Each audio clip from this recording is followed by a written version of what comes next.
ছবি দেখো, মাছের ছবি, পেন্সিল শেডে মাছের ছবি কেমন করে আঁকবে ভিডিওটা প্রথম থেকে শেষ পর্যন্ত দেখার জন্য অনুরোধ রইল। খাতার এই মিডিল বরাবর আমি একটা মাছ এঁকে দিলাম। মাছের পাখনাটা এঁকে পিঠের দাগটা টেনে আমি লেজের অংশটা এঁকে দিচ্ছি।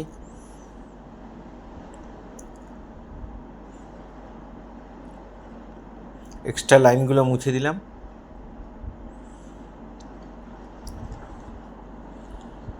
এখানে চোখ, এখানে একটা পাখনা, পিঠের পাখনা,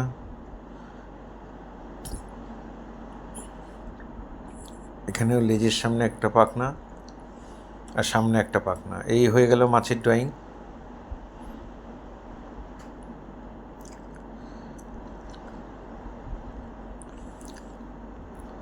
আঁশগুলোকে আমি এইভাবে ক্রস চিহ্ন করে দিলাম।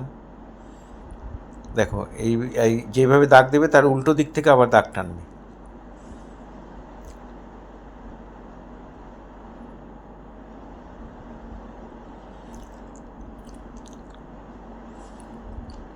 আর একটা মাছ আঁকলাম।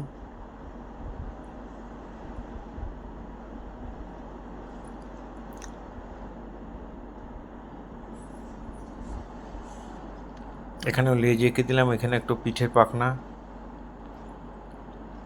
কানকো, এখানে একটা ছোট পাখনা, লেজের সামনে পাখনা।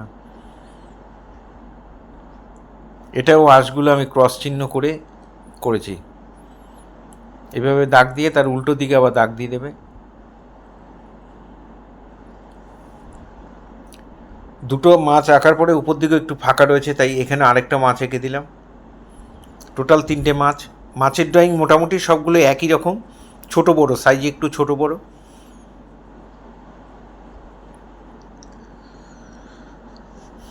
এবার আমি ড্রয়িং হয়ে গেছে, শেড করছি।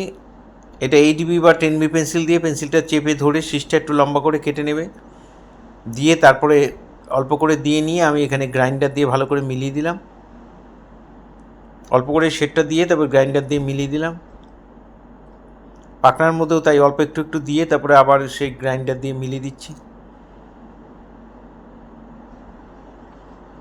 এবার 10B পেন্সিল দিয়ে টোটাল ছবিটার উপর বর্ডার করে দেবে। পেন্সিল শেডে বর্ডার চলে, আগেও বলেছি। যে দাগগুলো টেনেছিলাম সেই দাগের উপর দিয়ে আবার এইভাবে দাগগুলোকে টেনে দিচ্ছি। এটা 10B পেন্সিল বা 8B পেন্সিল দিয়ে টানবে।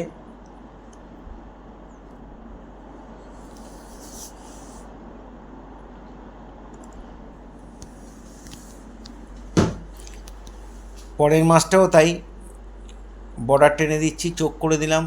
পাখনাগুলোর মধ্যে বর্ডার টেনে মাঝখানে দাগ দিয়ে দিলাম।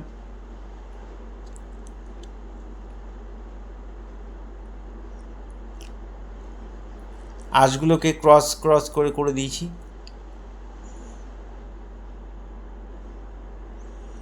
লেজের মধ্যে এবার দাগ দিয়ে দেবো।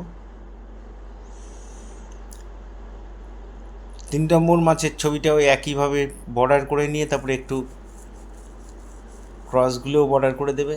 লেজে পাখনাগুলোর মধ্যে শেড দিয়ে দেবে, লেজে দাগ দিয়ে দেবে। এই ধরনের ভিডিও প্রতিনিয়ত পাওয়ার জন্য অবশ্যই আমার একমাত্র ইউটিউব চ্যানেল সূর্যদেব আর্ট গ্যালারি আপনারা অবশ্যই সাবস্ক্রাইব করবেন। ভালো লাগলে একটা কমেন্ট করবেন। আর ফেসবুকে যারা ফার্স্ট টাইম আমার ভিডিও দেখছেন তারা অবশ্যই আমাকে ফলো করবেন। পুরো ভিডিওটা দেখার জন্য সবাইকে অসংখ্য ধন্যবাদ। এইভাবেই আমার সাথে থাকবেন, পাশে থাকবেন।